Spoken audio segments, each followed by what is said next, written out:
Welcome to the Programmatic Digest, a podcast dedicated to reviewing industry trends and latest news in the programmatic and ad tech world. I'm Ellen Parker, your host and Chief Programmatic Sensei of Ellen Parker Consulting, where we offer one-on-one coaching or a 6-month training and development program in programmatic media to fit you and your team's needs. So thank you for joining us. Remember to subscribe right below and enjoy the show. Welcome, everybody, to the Programmatic Digest podcast. We have two special guests today, Charlie Silver from Permission.io, and my very own apprentice, Jade Zora Parker, who's going to behave while we do this interview. How are you doing, Charlie? I'm fantastic. Thanks for having me. You know, I'm very excited to have you here because we have a lot to talk about. But before we get into today's conversation, this episode has been sponsored by Work Reduce. If you want to reimagine how to work in advertising, check out workreduce.com/careers, workreduce.com/careers. Now, before we get into the industry, first crypto rewards demand side platforms, Charlie, do you mind introducing yourself, telling us what you do, who you are, and how you get to where you are today? Well, thank you for sure. I'm the CEO currently of Permission.io, a company that's offering crypto rewards on behalf of advertisers. But my career goes back, a couple decades in digital advertising and specifically permission marketing. I created a company called Real Age, in the early .com period, which was a health risk assessment that took in hundreds of data points and told people what their real age was, or their physiological age versus their chronological age. It had a huge, huge impact. My partner was Dr. Mehmet Oz, who was on Oprah twice a week at that time. Dr. Oz, who's been on TV for all these years. Yes. Well, anyway, we would collect hundreds of data points about people's well-being and health, and then we would ask permission if they would like to receive information on products and services that could help make their real age younger. So it was a true opt-in, and this was the start of permission marketing. So we were able to charge 5-6x what everybody else was able to charge because people volunteered to be marketed. And when you get that opt-in, a real opt-in, it's just a whole new world for advertising. That is really cool. We sold that company to Hearst for a very successful exit. And then that's when I started this new company, which is based on the same principles of permission, but now the reward, instead of content, it's crypto. And so it's an exciting new phase, and we call it Web3 advertising. This is a lot to unpack already in like the first 2 minutes. Y'all know this is going to be a crazy conversation where I get excited like this, right? So, what do you want? Okay. And so, all right. So take a step back and really, I know you briefly touched on permission marketing, but tell us a little bit more about permission marketing, because I would think most of us are doing permission marketing right now, but really not. So can you elaborate a little bit more, maybe clarify on the definition and how to implement it? Yeah, well, permission marketing it's been around for quite a while.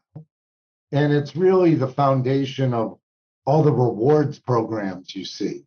Think about credit cards and the airlines and the hotels and Starbucks and everybody with a rewards program. This is essentially permission marketing, meaning we're going to give you something of value, but you agree to do this, right? You're opting in to be marketed to. You're agreeing to receive messages about our products and services, but we're going to give you 500 Marriott points or 5,000 or whatever, for this arrangement.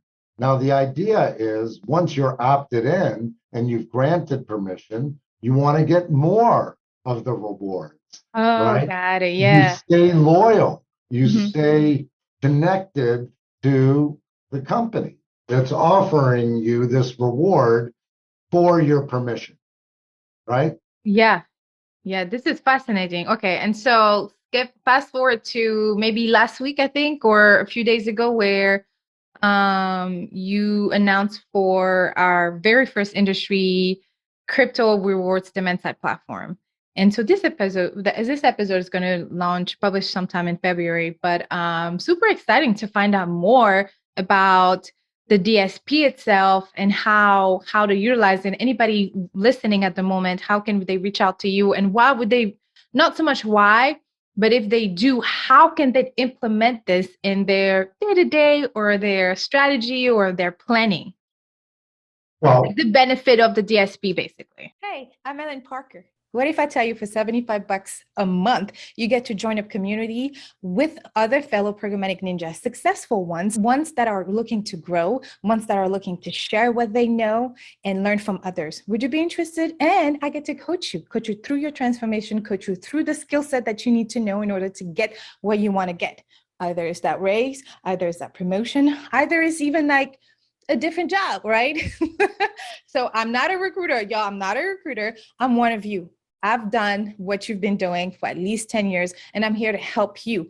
And in the midst of things, some of my friends from the Programmatic Digest podcast, some of those guest hosts get to come. How many times have you listened to any other podcast and say, dang, I wish they could elaborate on this, or I could ask this? Well, you get a chance to do that in the community. Just for $75 a month, we meet weekly, we grow weekly, we learn weekly, we share authentically, just being ourselves. You know what I mean? Like, try the first call on me, DM me, send me information, head over to the programmaticmeetup.com. I know you'll be able to find it anyway. So see you next Friday. okay. Well, our DSP Mhm. is got the same functionality as Google Ad Exchange or the Trade Desk or Okay. any of the big ones out there. We have the same connections to the same supply, which is Mhm. the global internet. Yep. But what makes ours unique is the crypto rewards component. That Okay. every ad that runs through it offers a reward in crypto to get somebody to opt in.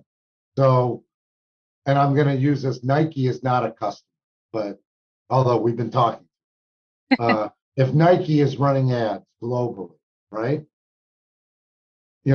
They show their shoes and then earn 500 ASK in the corner. You click, you go to a landing page. Nike, it's a Nike landing page. Tell us about yourself.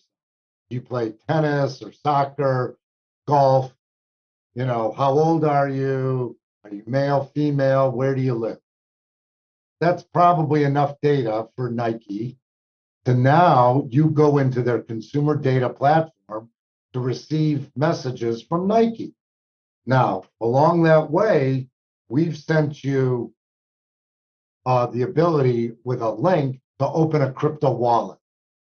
So in that wallet is going to be your ASK, our cryptocurrency, right? So that's how it works. Now you've opted in to receive messages from Nike.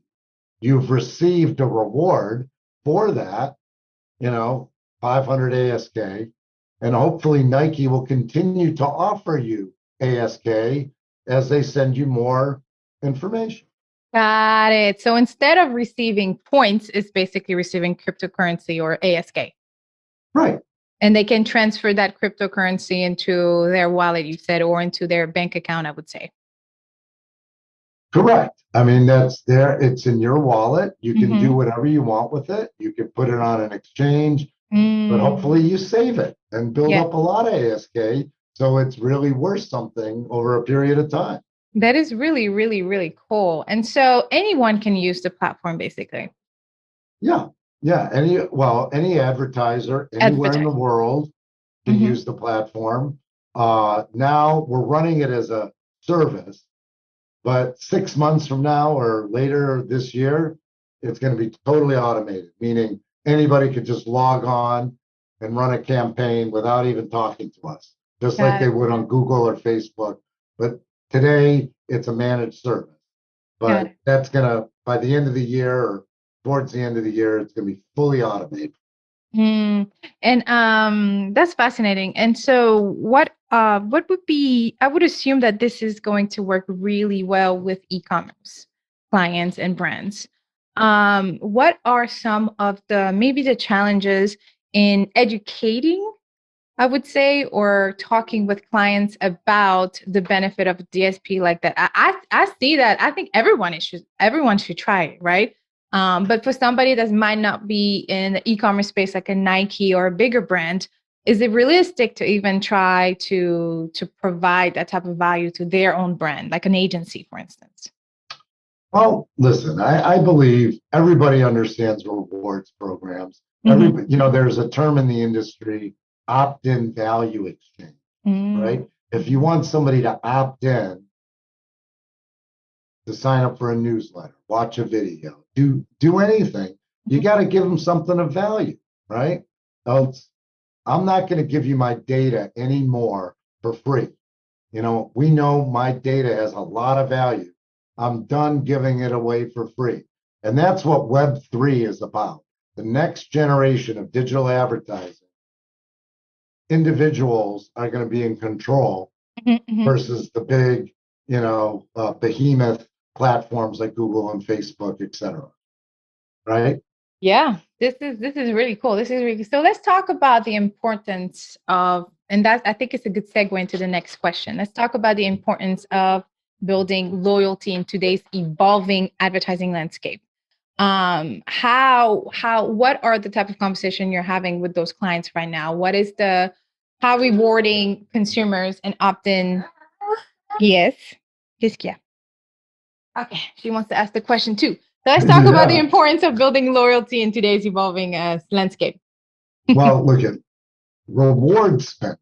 What brands spend on rewards, and this is cash outlay, is growing at a 20% annual clip. Media spend is growing at a 2 or 3% clip annually. Media spend just grows with the economy, but reward spending is 10x, growing 10x faster because brands know if they spend effectively on rewards programs, they get a better ROI on it than spending on media. I mean, everybody's got one or two rewards programs that they like. Like for me, it's Marriott, right? I love my Marriott points. Yeah, I we have Delta, so we're a big fan too. You're right. When you put it into perspective like this, and when you put the consumer first, now I understand where you're coming from. And I think it's extremely cool. right. So every brand, and I mean, it's not just the big global companies. It's smaller companies too, have a hard time. It's very difficult to put together a rewards program and track it. And this is like an instant rewards program for any brand, any e-commerce player, anybody, right? Absolutely, absolutely. And I think it begs the questions here about your stance on first party data collecting. What are so, privacy concerns and privacy laws are the new thing apparently, and it's really important. And then with the deprecation of third party cookies, what is your stand? Like, what is permission.io stance on collecting first party data? Of course, I'm going to assume since it's permission driven, it is consent driven. You would agree to. But what is your perspective, and where do you see the industry going with this specific privacy concern? Yeah. Well, okay, there's a couple fundamental points. Mm-hmm. One, advertising is driven by data, right? Here. Without targeting data, advertising doesn't become effective. Mhm. So now, with all the laws governing how data is used, the principle is consent and granting permission. If an individual grants permission to a brand to use their data, it's all good. That's what the laws are all about. But how do you get permission? The only way you're going to get permission is if you offer something of value, right? I don't know. Are you familiar with what's going on in the iOS ecosystem? How Quite a bit. Apple Mm-hmm. has required, if you're an app provider, you Mm-hmm. run one of the millions of apps in the App Store, Mm-hmm. it's no longer accept cookies. They have to explicitly, and these are Tim Cook's words, ask permission to use personal data. And the opt-out rate is like 95%. People say, they say okay to cookies. Cookies are okay, but they say no to personal data, even though it's the same thing. People don't really know what a cookie is, right? Cookie tastes good, and Yeah. you gotta Yeah, it's still I still spend a lot of time. So I offer consulting for my agency partners. And so I help them look at revenue, increasing their revenue by improving their employee retention and by revamping their operations.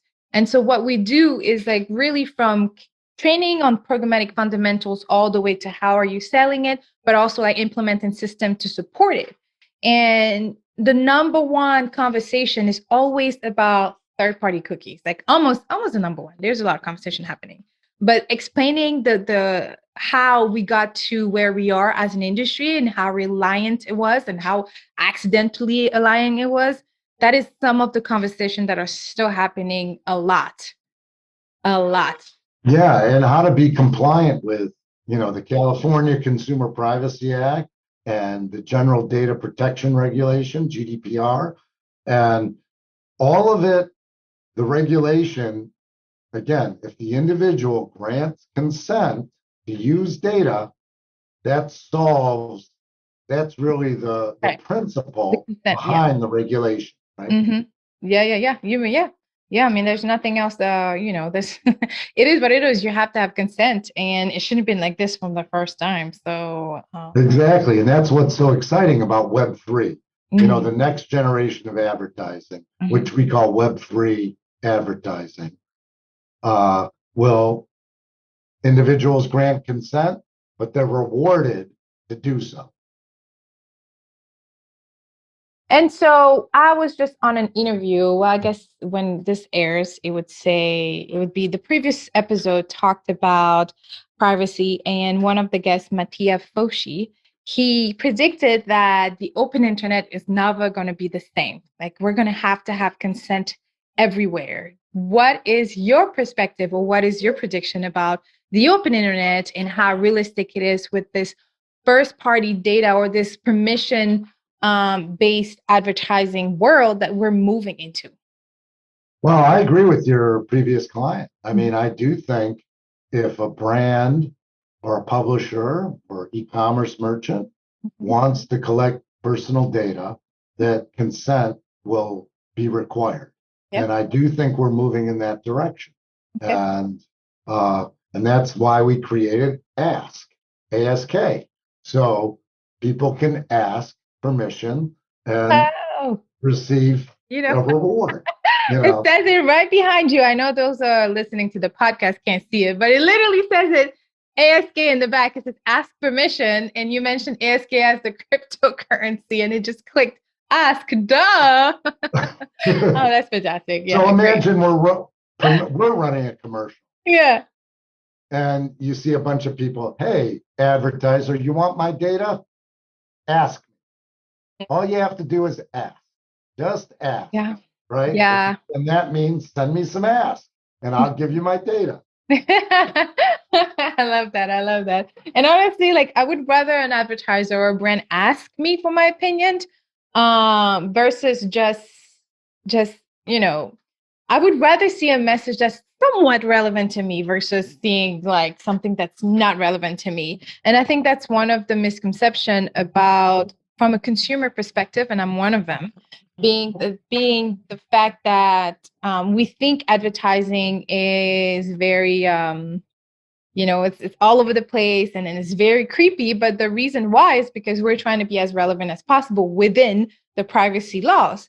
But again, from a consumer perspective, I think it's really important how we present it because of that ask permission perspective, because we need their consent in order to target them in a certain way. And that if we are asking, it's because we want to be more relevant and we don't want to just throw lumberjack ads around when you're not even in the market or you don't even know why. So yeah, I think it's just really, really cool. Oh, all right. We've been working very hard to build this platform and taken quite a while. So we're ready to get this thing off the ground. Okay, so here's a question before we go into our closing segment where I ask some fun questions. If somebody had to stop the podcast right now, what are 3 or 4 things you want them to remember about permission.io and why it would be really important just to consider? Like 3 or 4 things. Yeah. Like Well, almost like one that, a word of wisdom or like advice. Before you go, here's some words of wisdom. Yeah, well, one that every advertiser needs first party data, that it's a requirement to build effective marketing. 2, the way you get that first party data to make sure it's real and genuine is you reward them, and crypto serves as this great reward because it's totally liquid versus siloed rewards point. You know, I mean, a company that offers rewards points can only be used in that for that company versus crypto is like $1. It's totally liquid and can be used anywhere. Yeah. I like the fluidity of it. Yep. Right. And 3, that advertisers are going to have to be compliant. That compliance is going to become more and more of an issue globally. And that to be compliant, all they have to do is ask permission. And not only will their ROI increase, but they'll be compliant and it will fuel all of their marketing in a very positive way.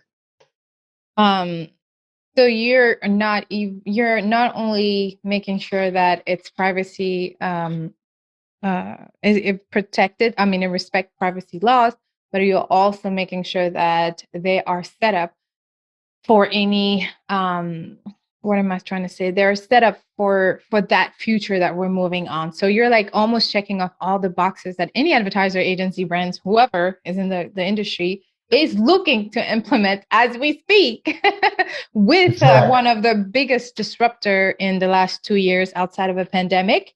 And in my case, a baby.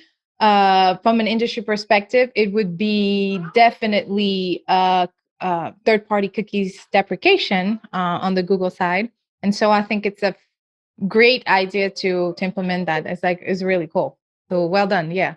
We're gonna move into our closing segments where I'd like to ask some fun questions here about the guests. So go ahead and tell me, which you already shared one fun fact earlier, but like give us another one. Share maybe one more fun fact about yourself. A fun fact about myself. Yes. Well, I have 3 kids. Nice. I have a 28-year-old, 29-year-old, and an 11-year-old. So nice. I am very lucky to be able to have a young child at home. So that's what I do for fun. Yeah. I hang out with my kids. Yeah, I mean, kids are, like I said, they're disruptors, but it's great disruptors. Like I could not imagine my life without this little apprentice that I call over there, just living her best life. So, well, thank you for sharing. Kids are a blessing. And the next question I wanted to ask before we close is, I like to play this game called the What If game. And what it is that you think about your biggest dream, like no limits, no sky is the limit, not even the sky is the limit, about something you want to accomplish, like a goal in life. And it doesn't always have to be professional goals. So for instance, one of my biggest what if is to retire my mom by June 2022. So it's crazy. Okay, it's really big. That means I have to take care of like my human beings over here and then a whole other human being over there. So it's a really big, it's my why, if you ask, is one of my whys, and it's a big goal of mine. So if we had to ask you like, hey, let's play the what if game, what would you say? Well, it's interesting. Most people I know that I'm close with, all my friends, all my family are invested in this company, are invested in this company. That's dope. So the best thing I can do Hmm. for all the people I'm close with is to make this company successful. And we do that by making ASK, most widely used reward in digital advertising. And that's really what I think about almost, you know, all the time is how to make ASK this reward that every advertiser wants to use to incentivize opt-ins and get people to volunteer to be marketed. So, That is great. I mean, that's great. And I don't think it's a what if, it's a what if statement. I think it is a true statement that it will happen. So we're gonna leave it at that. We're gonna manifest it for the rest of the year. And I think your success will be definitely noticeable. Like this is a great DSP. I think it's really cool. And maybe we can have you back, or maybe we'll talk offline to see how we can have maybe a well, you said it's self-serve, it's managed service now, and it will move into self-serve. But I'm talking about like a demo of the platform. That would be really cool, even to add with the show notes to show some of the listeners and the guests that are interested what they have to look forward to. But I think that would be cool to have that. yeah, no, hey, we'd love to, be back, show you a demo as much as you're willing to learn about. We're willing to share. So, Yeah, definitely. Okay. And okay, last question. I know I keep saying that, but so if you had to give yourself an advice when you first started, let's say in your freshman years in the advertising world, the marketing industry, what would be one advice you wish you knew then that you know now? well, wow, that's a tough question, but Or two advice, or three, whichever. all right. Well, if you want to be successful, there's only one. There's no. There's one fundamental, Mhm. and this is pervasive in every industry. It's grit and determination. It's attitude is destiny, and you've got to be willing to accept some failures. You got to learn, and this is what grit and determination is all about. Is just focus on a goal, but be focused on reality, learn, accept failure, move forward, Why? keep learning, and it's all about determination. That's And awesome. Determination. I think it's I can end this podcast any better than this. Determination. And then you said something about attitude is destiny. I love that. I will definitely think about that. But thank you so much for dropping out today. If anyone needed to reach out to you, how could they do that? well, very easily. My name's Charlie Silver. I'm very open. Anybody can email me at my first C Silver at permission.io. And I look forward to getting your listeners' comments or questions. Happy to, take any and all questions. Of course, and his information, and that was C for Charlie, literally, his name is Charlie Silver. His information will be in our show notes, including any information that we talked today, and maybe the news, the press release that was released a couple weeks ago, since this is going to air later on. But thank you so much for dropping by. We appreciate you and your flexibility and patience with the apprentice that has not been following the instructions. So we're gonna make sure to refine her training there. But we Well, really appreciate it. no, my pleasure. And, thank you so much for having me. I appreciate it.